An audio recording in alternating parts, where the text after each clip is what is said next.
નમસ્કાર મિત્રો, વિવેક કુકબુક રેસીપીમાં આપનું સ્વાગત છે.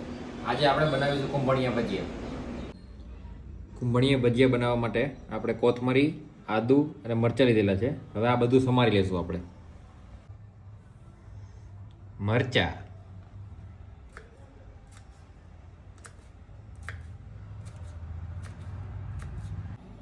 આદુ,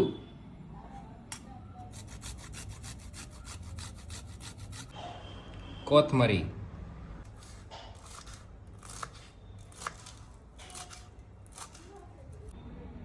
આપણે કુંભણિયા ભજીયા માટે ચણાનો લોટ લઈ લીધો છે.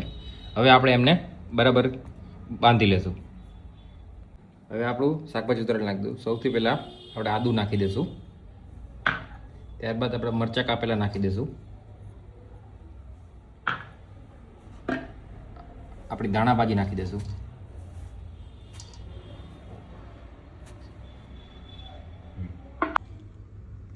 સ્વાદ પ્રમાણે મીઠું નાખી દઈશું. હવે આ બધું આપણે બરાબર મિક્સ કરી લઈશું.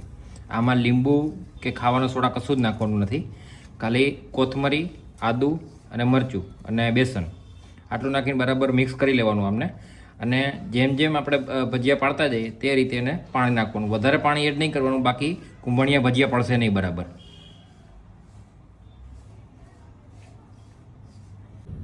આપણે કુંભણિયા ભજીયા માટે તેલ ગરમ કરવા મૂકી દઈશું.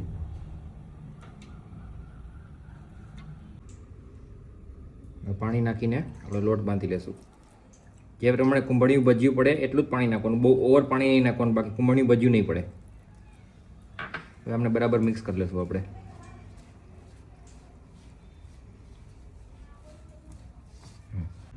હવે આપણો લોટ કમ્પ્લીટ થઈ ગયો છે.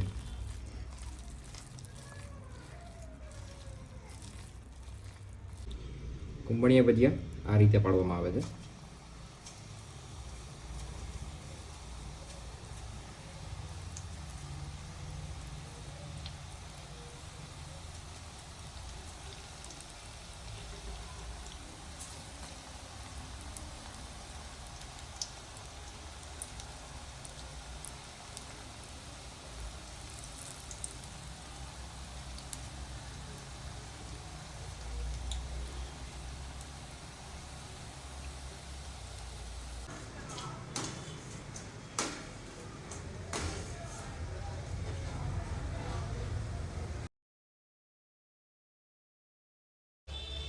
આપણા કુંભણિયા ભજીયા રેડી થઈ ગયા છે.